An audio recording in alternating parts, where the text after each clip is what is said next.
Hello, ഇന്നലെ നമ്മൾ fruits soak ചെയ്ത് വെച്ചു അല്ലേ?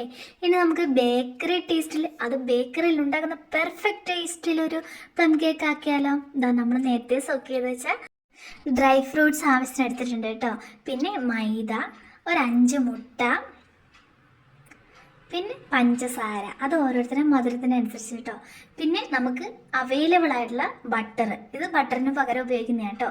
ഇത് വാനിലേൻ്റെ എസെൻസ്. ഇനി നമുക്ക് ഉണ്ടാക്കാൻ തുടങ്ങിയാലോ? ആദ്യം നമുക്ക് ബട്ടർ, നിങ്ങൾക്കിപ്പോൾ അവൈലബിൾ ആയിട്ടുള്ള ബട്ടർ ആയിരിക്കും. ബട്ടർ ഒരു 250 ബട്ടർ എടുക്കുക. ആ ബട്ടറിലേക്ക് പഞ്ചസാര ഇട്ടിട്ട് നല്ലോണം മിക്സ് ചെയ്യാം. ഞാനിവിടെ മിക്സ് ചെയ്യുന്നത് കാണിക്കുന്നില്ല കേട്ടോ. അത് വേറൊന്നും കൊണ്ടല്ല, ഫോൺ വെക്കാനുള്ള സൗകര്യക്കുറവ് കാരണമാണേ. നല്ലോണം മിക്സ് ചെയ്തെടുക്കുക. ഇല്ലെങ്കിൽ നമുക്ക് മുട്ടയുടെ കൂടെ തന്നെ പതപ്പിക്കാവുന്നേ ഉള്ളൂ. പക്ഷേ ദൂരേക്ക് ഇങ്ങനെ തെറിച്ചു പോകും. അതിൽ നല്ലത് ആ ബട്ടറും പഞ്ചസാരയും കൊണ്ട് നല്ലോണം മിക്സ് ചെയ്യുക. അതിനുശേഷം കുറേശ്ശെയായിട്ട് മുട്ട ഇട്ട് കൊടുത്തിട്ട് ബീറ്ററും കൊണ്ട് നല്ലോണം പതപ്പിച്ചെടുക്കുക. ആദ്യം കുറച്ച് ഇടാൻ പാടുള്ളൂ. ഒരുപാട് ഒന്നിച്ചിട്ടുണ്ടെങ്കിൽ ചിലപ്പോൾ നല്ലോണം പതഞ്ഞ് കിട്ടൂല, ഇങ്ങനെ പിശറായിട്ട് കിടക്കും. കുറച്ച് മുട്ട ഇട്ട് കൊടുത്ത് ഇങ്ങനെ പതപ്പിച്ചെടുത്താൽ നല്ല സൂപ്പറായിട്ട് യോജിച്ച് കിട്ടും കേട്ടോ. അപ്പം നല്ല സ്പീഡിൽ ഞാൻ ഇട്ടിട്ടുണ്ട്. ഒരു 5-15 മിനിറ്റ് മിനിമം നമ്മളിങ്ങനെ പല പ്രാവശ്യം മുട്ട ഒഴിച്ച് കൊടുത്ത് ബീറ്റ് ചെയ്തെടുത്താലാണ് നന്നായിട്ട് കിട്ടുള്ളൂ കേട്ടോ. ഇതിപ്പോൾ ഫുൾ മുട്ട ഞാനൊരു 5 പ്രാവശ്യമായിട്ട് ഇട്ട് കൊടുത്തിട്ട് മിക്സ് ചെയ്തെടുത്തിട്ടുണ്ട്, ബീറ്റ് ചെയ്തെടുത്തിട്ടുണ്ട്. ഇതിനകത്തേക്ക് ഞാനിപ്പം വാനിലേൻ്റെ എസൻസ് ആണ് കേട്ടോ ഒഴിച്ച് കൊടുത്തേക്കുന്നത്. ഇനി ഞാൻ ആ സൈഡിലൂടെയൊക്കെ ഒന്ന് നല്ലോണം ഒന്ന് വൃത്തിയാക്കി എടുക്കുന്നുണ്ട് കേട്ടോ. ഇനി നമുക്ക് എന്താണ്, ബീറ്റർ വെച്ചിട്ട് ഒന്നും കൂടെ നല്ലോണം ബീറ്റ് ചെയ്ത് ആ വാനിലേൻ്റെ എസൻസും കൂടെ യോജിപ്പിച്ചെടുക്കണം. മൊത്തം മുട്ട മാത്രം ഒഴിച്ചിട്ട് ഞാനൊരു 15 മിനിറ്റ് ബീറ്റ് ചെയ്തു കേട്ടോ. 5 മുട്ട 5 പ്രാവശ്യമായിട്ട് ഞാൻ ഒഴിച്ചിട്ടാണ് ബീറ്റ് ചെയ്തത്. അത് ആദ്യം ഒന്ന് ഒഴിച്ച് എന്നിട്ട് ആ മുട്ടയും ബട്ടറും പഞ്ചസാരയും കൂടെ യോജിപ്പിക്കുന്നോടം വരെ, എന്നിട്ട് പിന്നെ ഒഴിച്ചു. അങ്ങനെ നല്ലോണം ഓരോ പ്രാവശ്യം ഒഴിക്കുമ്പോഴും യോജിച്ച് വന്നിട്ടാണ് ഇതാക്കുന്നത് കേട്ടോ.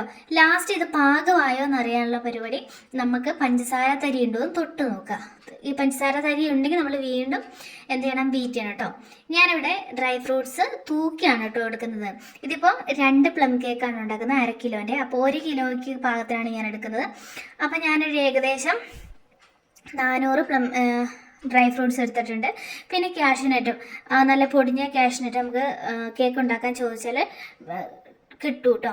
പിന്നെ ഞാൻ എടുത്തു വെച്ച മൈദയിൽ കുറച്ച് മൈദ ഡ്രൈ ഫ്രൂട്ട്സിൽ ഇട്ട് വെച്ചിട്ടുണ്ട്. കാരണം ഒരു പശപ്പുണ്ട്, നമ്മൾ പഞ്ചസാര ഇട്ടിട്ടല്ലേ അത് യോജിപ്പിച്ചത്. അപ്പോൾ അതിൻ്റെ ഒരു സോക്ക് ചെയ്തത്, അതിൻ്റെ ഒരു ഇത് പോകാൻ വേണ്ടിയിട്ട് ശകലം മൈദ ഇട്ട് വെച്ചിട്ടുണ്ട്.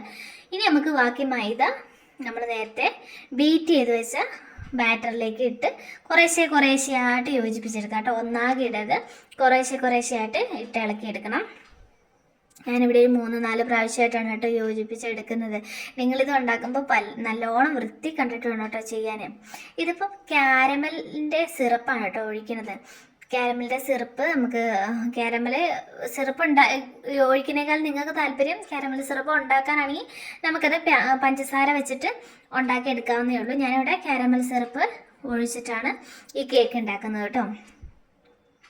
ഇനി ഇത് നമുക്ക് നല്ലോണം യോജിപ്പിച്ചെടുക്കാം. ക്യാരമൽ സിറപ്പ് ഒഴിക്കുമ്പോൾ നല്ലൊരു കളർ കിട്ടും. പഞ്ചസാര നമ്മൾ ക്യാരമൽ ചെയ്യുമ്പോൾ ഇത്ര ഒരു കളർ കിട്ടുമെന്ന് എനിക്ക് തോന്നുന്നില്ല. പക്ഷേ നിങ്ങൾക്ക് അതാണ് സൗകര്യമെങ്കിൽ അങ്ങനെ ചെയ്തെടുത്തോ. ഇനി നമുക്ക് നേരത്തെ സോക്ക് ചെയ്ത മറ്റേ ഡ്രൈ ഫ്രൂട്ട്സിലിട്ട് വെച്ച മൈദയും ഇതും കൂടെ നല്ലോണം ഇളക്കി യോജിപ്പിച്ചെടുക്കുക. ഇതിനകത്തേക്ക് ഞാനൊരു മസാല ഇടുന്നുണ്ട് കേട്ടോ. ഗരം മസാലയാണ് ഇപ്പോൾ ഇട്ട് കൊടുത്തത്. ഒരു തുള്ളി മാത്രമാണ് ഞാൻ ഇട്ട് കൊടുത്തേക്കുന്നത്. നല്ലോണം യോജിച്ചിട്ടുണ്ട്. ഇനി നമുക്കിത് നമ്മുടെ ബാറ്ററിലേക്ക് ഇട്ടിട്ട് നല്ലോണം ഇളക്കിയെടുക്കാം. ഇത്രയേ ഉള്ളൂ, സിമ്പിളാണ്. നേരത്തെ എടുത്ത് വെച്ച കാഷ്നട്ടും കൂടെ ഇട്ട് കൊടുക്കുന്നുണ്ട്. നല്ലോണം കാഷ്നട്ടും ചേർത്ത് നല്ല റിച്ച് ആയിട്ടുള്ള കേക്കാണ് കേട്ടോ. നമുക്ക് വീട്ടിൽ ഉപയോഗിക്കാൻ അടിപൊളിയാണ് കേട്ടോ. നല്ല പാകത്തിന് പഞ്ചസാരയൊക്കെ ആയിട്ട് നമ്മൾ സെയിൽ ചെയ്യാനാണെങ്കിൽ അടിപൊളിയാണ്. ഇത് ഞാൻ സെയിൽ ചെയ്യാൻ വേണ്ടിയിട്ടാണ് കേട്ടോ ഉണ്ടാക്കുന്നത്. നല്ല റിച്ച് കേക്കാണ്. ബട്ടർ പേപ്പർ മുറിച്ച് വെച്ചു. ഇനി നമുക്ക് അതിനകത്തേക്ക് തൂക്കിയാണ് ഞാൻ ബാറ്റർ ഒഴിച്ച് കൊടുക്കുന്നത്. 1/2 കിലോ പാകത്തിന് തൂക്കി ഒഴിച്ചു കൊടുക്കുക കേട്ടോ. നമ്മളിപ്പം സെയിൽ ചെയ്യാനാണെങ്കിൽ 1/2 കിലോ കറക്റ്റ് ഒഴിച്ചു കൊടുക്കരുത്, അതിനേക്കാളും കുറച്ചും കൂടെ കൂട്ടി ഒഴിച്ചു കൊടുക്കണം. 1/2 കിലോ നമ്മൾ ഒന്ന് വേവിച്ച് കുക്ക് ചെയ്ത് വരുമ്പോഴത്തേക്കും അത് തൂക്കം കുറയും. അപ്പം നമ്മൾ 1/2 കിലോ കറക്റ്റ് കിട്ടണമെങ്കിൽ അതിനേക്കാളും കൂടുതൽ ഒഴിച്ചു കൊടുക്കണം കേട്ടോ. അങ്ങനെ ഞാൻ 2 പാത്രത്തിലായിട്ട് ഒഴിച്ചു കൊടുത്തിട്ടുണ്ടേ.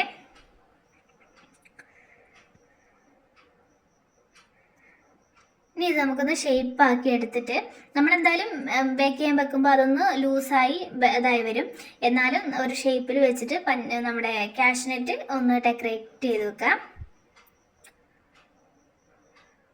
നിങ്ങൾക്ക് ഇതിനകത്തേക്ക് പിസ്ത ഇടണമെങ്കിൽ പിസ്ത ഇടാം, അങ്ങനെ നിങ്ങൾക്ക് കിട്ടുന്ന എല്ലാ ഡ്രൈ ഫ്രൂട്ട്സും ഇടാം കേട്ടോ.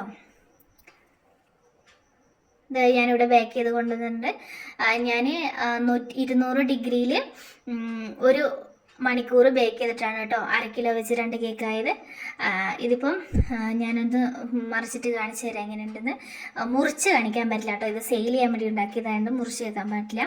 അത് മറിച്ചിടുമ്പോൾ തന്നെ നമുക്ക് അടിയിൽ ഡ്രൈ ഫ്രൂട്ട്സ് നല്ലോണം കാണാൻ പറ്റുന്നുണ്ട് കേട്ടോ. ശ്രദ്ധിച്ച് നോക്കിയാൽ കാണാം, നല്ല പതപതമായിട്ടുള്ള കേക്കാണ്, അടിപൊളിയാണ്. ടേസ്റ്റ് വൈസ് നോക്കിയാൽ സ്ട്രക്ചർ വൈസ് നോക്കിയാൽ എന്തുകൊണ്ടും അടിപൊളിയാണ്. അപ്പോൾ നിങ്ങളെല്ലാവരും ഒന്ന് ട്രൈ ചെയ്യണം. ഇപ്രാവശ്യത്തെ ക്രിസ്മസിന് ഇതുപോലെ കേക്ക് ഉണ്ടാക്കിയിട്ട് ഫീഡ്ബാക്ക് അറിയിക്കണം കേട്ടോ. നമുക്കിൻ്റെ തൂക്കം കൂടെ നോക്കിയാലോ.